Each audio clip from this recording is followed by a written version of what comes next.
Saya Muhammad Arif Ryan bin Muhammad Zamri. Nama saya Muhammad Adam Mikhail Ryan bin Roslan. Saya Muhammad Haris Aiman bin Muhammad Syarul. Di Malaysia, sisa makanan merupakan komponen utama dalam sisa pepeja isi rumah. Namun sebahagian besar daripadanya dibuang ke tempat perpustakaan tanpa dimanfaatkan. Pada masa yang sama, ramai komuniti luar bandar atau kawasan terpinggir masih menghadapi masalah akses kepada sumber tenaga yang stabil dan mesra alam. Sistem pengurusan sisa yang tidak infection bukan sahaja menyumbang kepada pencemaran alam sekitar, malah membazir potensi tenaga yang boleh dijana daripada bahan organik.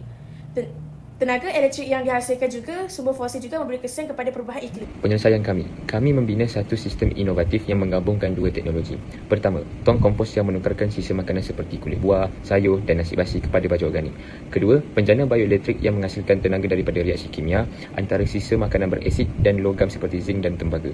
Sistem ini juga dilengkapi dengan panel solar mini yang membekalkan tenaga tambahan untuk kipas kecil dan lampu LED dalam tong tersebut. Saya akan memberitahu tentang kelebihan-kelebihan terhadap sistem kompos pintar tenaga sisa.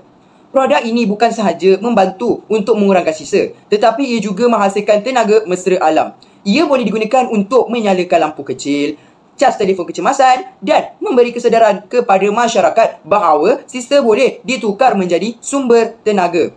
Selain itu, ia dapat menyelesaikan dua masalah. Masalah yang pertama, ia dapat menguruskan sisa makanan. Masalah yang kedua, ia dapat membekalkan tenaga alternatif. Seterusnya, ia dapat menggunakan dua sumber tenaga. Sumber tenaga yang pertama ialah bioelektrik. Seterusnya ialah solar. Saya akan terangkan bahan dan alat yang diperlukan. Bahan pertama ialah tong sampah plastik yang bersaiz sederhana. Bahan yang kedua, kita perlukan sisa makanan seperti buah, sayur dan nasi basi. Bahan yang ketiga, kita perlukan wayar tembaga dan paku zinc untuk biobateri. Yang keempat, panel solar mini.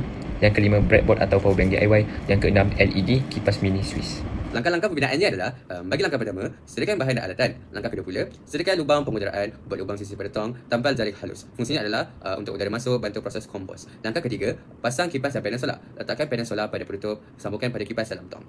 Seterusnya, langkah keempat, periksa sistem. Pastikan panel solar dapat hidupkan kipas, periksa sambungan biobateri dan LED.